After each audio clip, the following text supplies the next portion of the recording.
One way of showing that men and women are indeed the same is to look at a country like China. With the Communist Revolution, Chinese Communist Party decided that men and women were the same and set about revolutionising the relationship between them. Now, obviously, in China in the 19th century, you had enormous differences between men and women in terms of what they were allowed to do, in how they were allowed to dress.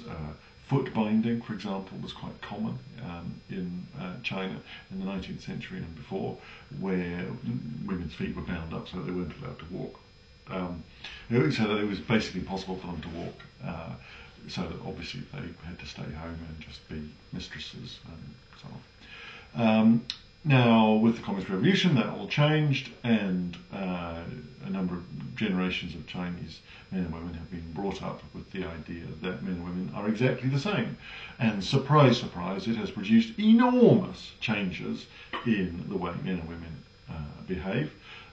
So that, for example, a friend of mine is a Chinese woman who studied engineering, and half of the people on her engineering course were women. It was pretty much 50-50. This shows that if in such a short time you can change the relationship, the roles of men and women, then obviously we're very safe in assuming that those roles are overwhelmingly socially created.